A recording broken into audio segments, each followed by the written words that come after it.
شروع اللہ تبارک و تعالی کے نام سے جو بڑا مہربان نہایت رحم کرنے والا ہے۔ بھائیوں اور بہنوں، فجر کے بعد یہ جلالی آیت 25 مرتبہ پڑھنا اپنا معمول بنا لیجئے۔ انشاءاللہ اللہ تعالی کی ایسی غیبی مدد آئے گی کہ آپ حیران رہ جائیں گے۔ غیبی مدد کے نظارے پھر آپ اپنی آنکھوں سے دیکھیں گے انشاءاللہ۔ بھائیوں اور بہنوں، کوئی ایسا کام جو حل ہوتا ہوا نظر نہ آ رہا ہو، رزق کی پریشانی ہو، رشتوں کی بندشیں ہوں، گھریلو لڑائی جھگڑے ہوں، میاں بیوی میں نا اتفاقی ہو یا دنیا کا کوئی بھی مسئلہ ہو، صرف 25 بار نماز فجر کے بعد یہ آیت پڑھ لیا کیجئے۔ انشاءاللہ آپ کے تمام رکے ہوئے کام حل ہو جائیں گے۔ محترم ناظرین، آج ہم میں سے ہر کوئی طرح طرح کی پریشانیوں میں گرفتار ہے۔ نجی پریشانی، گھریلو پریشانی، سماجی، معاشی، قدرتی پریشانی اور اس قسم کی سینکڑوں پریشانیاں۔ ایسے لگتا ہے جیسے زندگی پریشانیوں کا ہی مجموعہ ہے اور ہم اللہ کی طرف سے خاص مہربانی اور نصرت سے محروم ہو گئے ہیں۔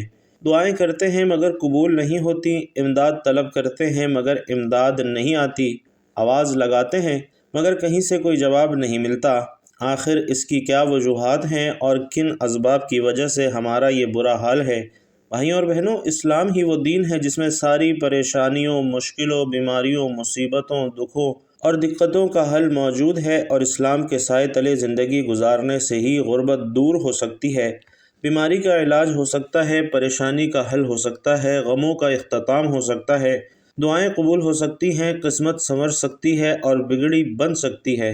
ہماری پریشانیاں ہمیں بتلاتی ہیں کہ ہم نے اسلام کے سائے تلے زندگی گزارنا چھوڑ دی ہے، ورنہ ہمیں یہ دن نہ دیکھنا پڑتے۔ ایک مومن کا اس بات پر ایمان ہونا چاہیے کہ ہمارا اصل مددگار صرف اور صرف اللہ ہے اور اس کے علاوہ کوئی مددگار نہیں ہے، جیسا کہ خود کلام رب اس کی گواہی دیتا ہے کہ مدد تو اللہ ہی کی طرف سے ہے جو غالب اور حکمتوں والا ہے۔ اسی طرح دوسری جگہ فرمان الہی ہے کہ اللہ ہی تمہارا خیر خواہ ہے اور وہی سب سے بہترین مددگار ہے۔ ناظرین، جس کا مددگار اللہ ہو اسے دنیا کی کوئی طاقت نقصان نہیں پہنچا سکتی، اور یہ ضمانت بھی خود اللہ دے رہا ہے۔ فرمان پروردگار ہے کہ اگر اللہ تعالیٰ تمہاری مدد کرے تو تم پر کوئی غالب نہیں آ سکتا، اور اگر وہ تمہیں چھوڑ دے تو اس کے بعد کون ہے جو تمہاری مدد کرے؟ ایمان والوں کو اللہ ہی پر بھروسہ رکھنا چاہیے۔ اور ناظرین، یہاں ایک مومن کو یہ عقیدہ بھی اچھی طرح سمجھ لینا چاہیے کہ جو لوگ غیر اللہ کو مدد کے لیے پکارتے ہیں، ایسے لوگ شرک اور کفر میں مبتلا ہیں، اور دراصل یہی بڑی وجہ ہے جس سے اللہ کی مدد آنا بند ہو گئی ہے۔ اور جنہیں اللہ کے علاوہ مدد کے لیے پکارا جاتا ہے وہ تو ہماری کچھ مدد بھی نہیں کر سکتے، بلکہ وہ تو اپنی بھی مدد کرنے کی طاقت نہیں رکھتے۔ اللہ رب العزت فرماتا ہے کہ تم جن لوگوں کو اللہ کے علاوہ پکارتے ہو وہ تمہاری کچھ مدد نہیں کر سکتے اور نہ ہی وہ اپنی مدد کر سکتے ہیں۔ تو بھائیوں اور بہنوں، ان اسباب کا ذکر کیا جا رہا ہے جن سے اللہ کی مدد حاصل ہوتی ہے، یا یہ کہیے کہ جن کی وجہ سے اللہ اپنے بندوں کی مدد کرتا ہے، جن میں سب سے پہلے نمبر پر اللہ رب العزت پر صحیح ایمان لانا ہے۔ جو لوگ اللہ پر صحیح معنوں میں ایمان لاتے ہیں اور اس کے ساتھ کسی کو شریک نہیں ٹھہراتے، وہ اس کی طرف سے مدد کے مستحق بن جاتے ہیں، یعنی اللہ ایسے لوگوں کا مددگار بن جاتا ہے اور ایسے ایمانداروں کی مدد کرنا اللہ اپنے ذمے لے لیتا ہے۔ اللہ رب العزت فرماتے ہیں، اور ہم پر مومنوں کی مدد کرنا لازم ہے۔ اسی طرح ایک اور جگہ پر اللہ رب العزت کا ارشاد ہے کہ بے شک اللہ تعالیٰ سچے مومن کی دشمنوں کے مقابلے میں مدافعت کرتا ہے، کوئی خیانت کرنے والا ناشکرا اللہ کو ہرگز پسند نہیں ہے۔ بھائیوں اور بہنوں، اگر دیکھیے تو آج ایمان کے دعوے داروں کی بہتات تو ہے، مگر اکثر لوگ شرک کے دلدل میں پھنسے ہوئے ہیں اور انہیں علم بھی نہیں ہے، رب پر صحیح سے ایمان نہیں لاتے، یا ایمان لا کر شرک اور بدعت کا راستہ اختیار کیے ہوئے ہیں، جس کی وجہ سے نصرت الہی بند ہو گئی ہے۔ رب العزت کا فرمان ہے کہ ان میں سے اکثر لوگ باوجود اللہ پر ایمان رکھنے کے بھی مشرک ہی ہیں۔ اسی طرح بھائیوں اور بہنوں، عمل میں اخلاص کا ہونا بھی انتہائی ضروری ہے کہ ہماری جد و جہد اور عمل میں اخلاص ہو تو ہی نصرت الہی کا حصول ہوگا۔ نبی کریم صلی اللہ علیہ وسلم فرماتے ہیں کہ بے شک اللہ اس امت کی مدد کرتا ہے کمزور لوگوں کی وجہ سے، ان کی دعاؤں، ان کی عبادت اور ان کے اخلاص کی وجہ سے۔ اور اس حدیث میں نصرت الہی کے 3 اسباب بیان کیے گئے ہیں: دعا، نماز اور اخلاص۔ اور ناظرین، بدقسمتی سے ہمارے عملوں میں اخلاص کا فقدان ہے، جو کہ اللہ کی ناراضگی اور اس کی نصرت سے محرومی کا بڑا سبب ہے۔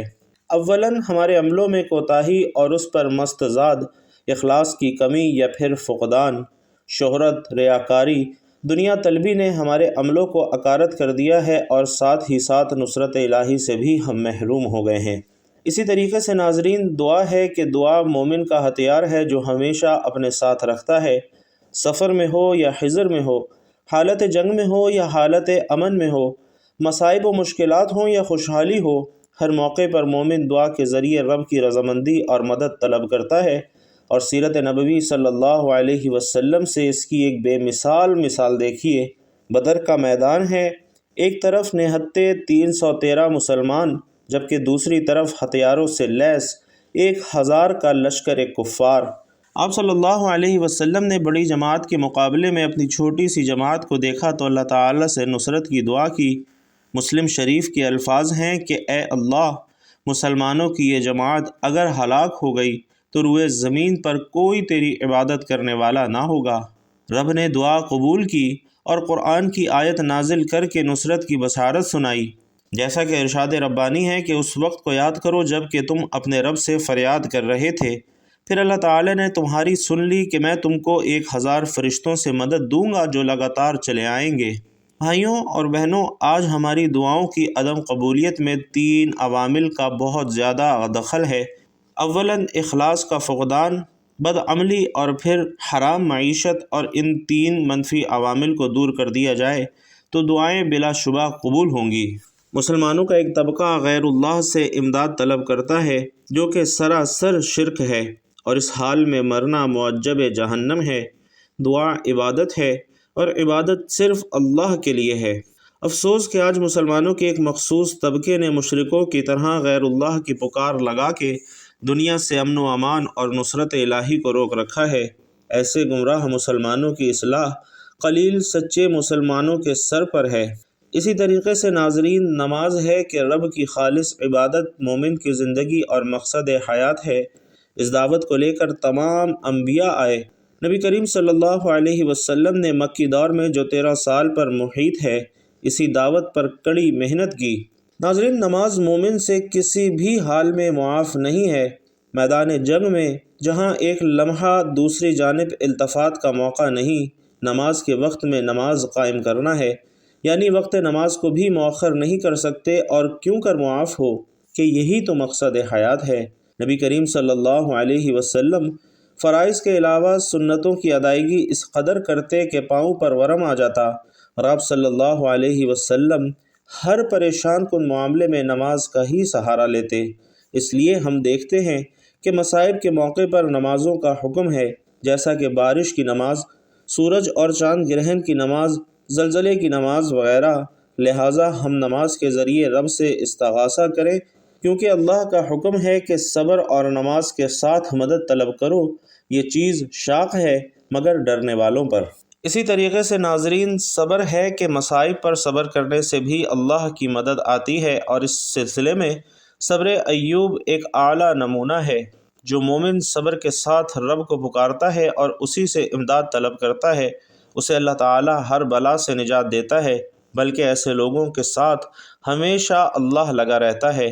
قرآن کریم میں ارشاد ہے کہ اے ایمان والو، صبر اور نماز کے ذریعے مدد چاہو، اللہ تعالیٰ صبر والوں کا ساتھ دیتا ہے۔ بالکل اسی طرح ناظرین، اللہ پر توکل کرنا ہے۔ انسان بے صبرا ہے اور تھوڑی سی مصیبت پر گھبرا جاتا ہے، اور اپنے رب سے امداد مانگنے کے بجائے غیروں سے امداد طلب کرنے لگ جاتا ہے اور اسی پر توکل کر بیٹھتا ہے۔ اگر کوئی مصیبت غیر اللہ کے در پر جانے سے ٹھیک ہو جائے تو اعتماد میں مزید پختگی آ جاتی ہے، اور پھر دوسروں کو بھی غیر اللہ کے در پر جانے کی دعوت دیتا ہے۔ تو بھائیوں اور بہنوں، ہمیں یہ جان لینا چاہیے کہ جو بھی جس دربار پہ بھی جائے اور جس سے بھی مانگے، دینے والا صرف اللہ ہے۔ آپ قبر پر سوال کر کے یہ مت سمجھیے کہ ہمیں قبر والے نے دیا ہے، دیتا تو اللہ ہی ہے، چاہے آپ جائز طریقے سے مانگیں یا ناجائز طریقے سے۔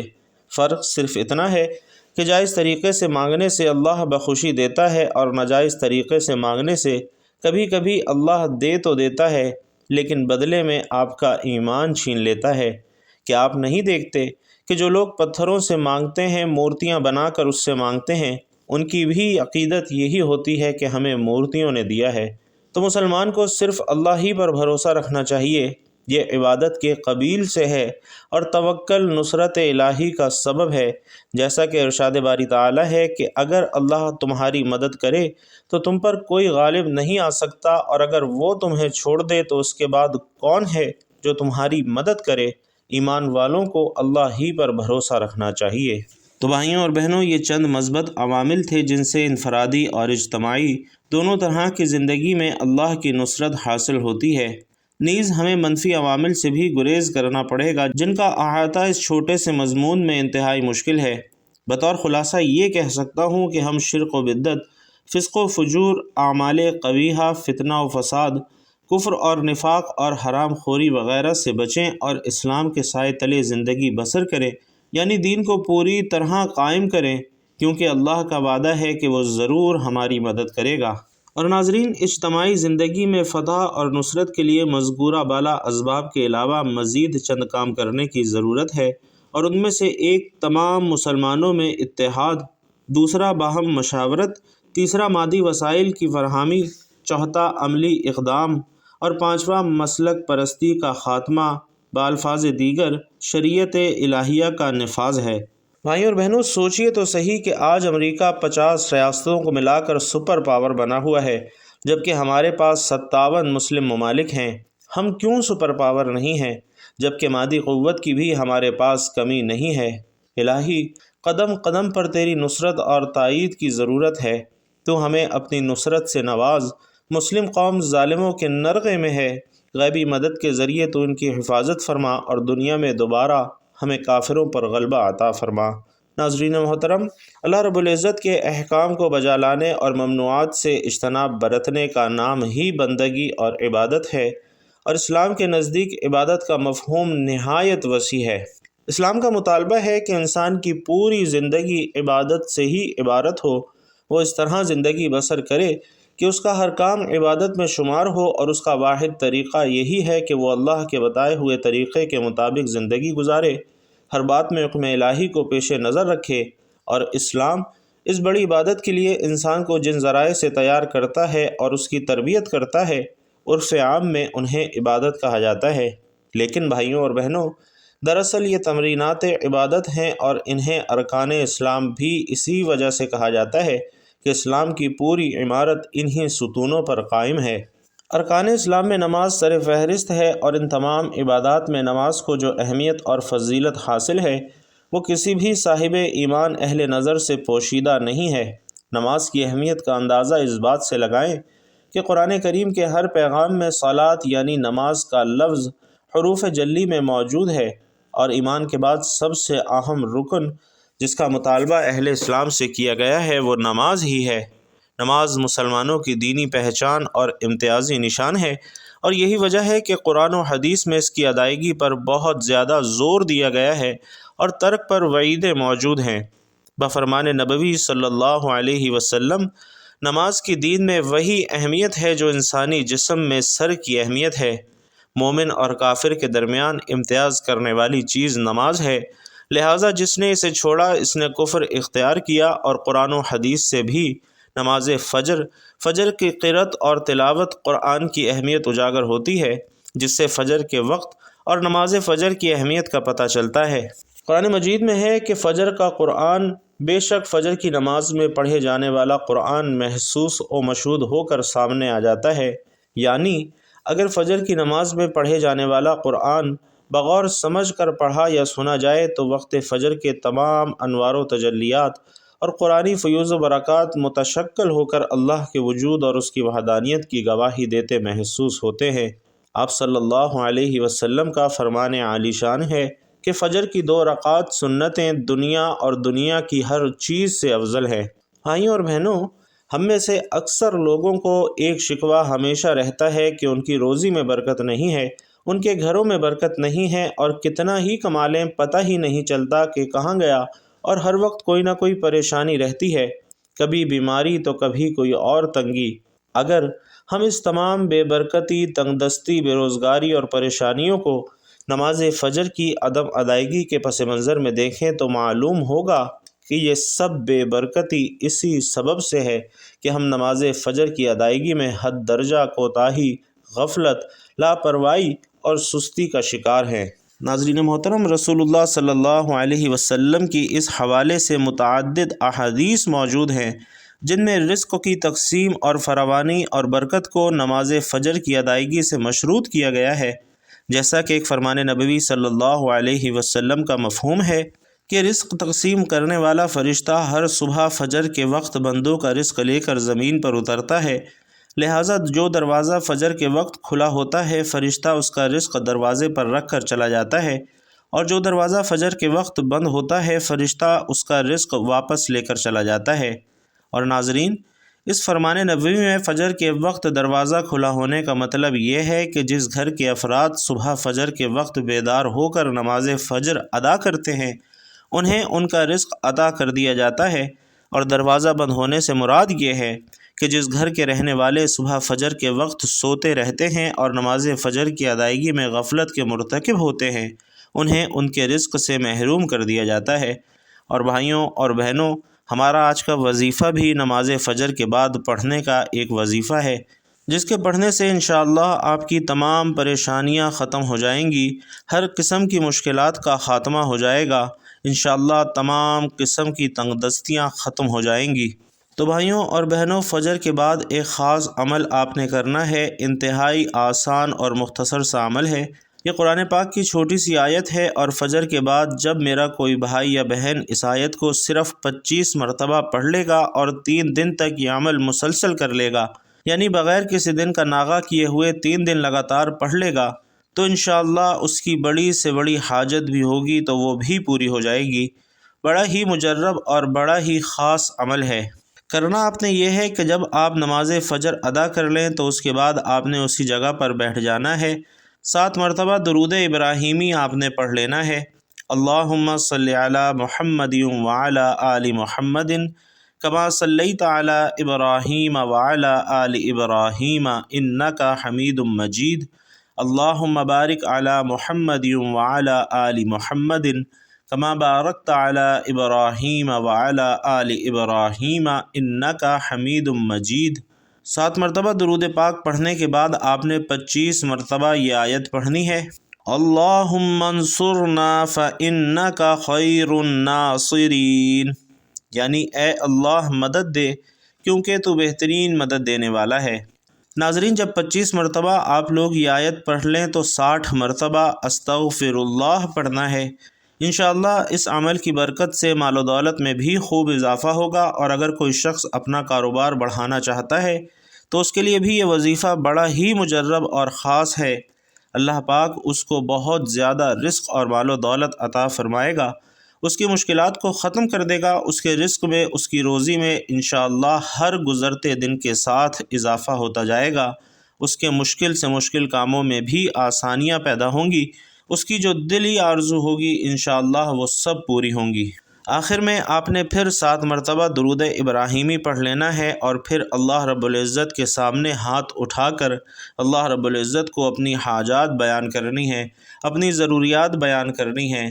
بھائیوں اور بہنوں، انشاءاللہ آپ کی جو بھی حاجات ہوں گی، جو بھی ضروریات ہوں گی، جو بھی خواہشات ہوں گی، اللہ رب العزت آپ کو ضرور عطا فرمائے گا۔ اللہ رب العزت سے دعا ہے کہ نیکی کی بات ہم سب کو سننے، سمجھنے اور اس پر عمل کرنے کی طاقت اور توفیق مرحمت فرمائے۔ میرا سنانا اور آپ کا سننا اپنی بارگاہ میں قبول و منظور فرمائے، آمین یا رب العالمین۔ بھائیوں اور بہنوں، آخر میں آپ سے گزارش ہے کہ بیان پسند آیا ہو، اللہ کے دین کی یہ باتیں اچھی لگی ہوں تو کمنٹ باکس میں ایک مرتبہ صدق دل سے سبحان اللہ ضرور لکھتے جائیے گا۔ اللہ تبارک و تعالی آپ سب کا حامی و ناصر ہو، آمین یا رب العالمین۔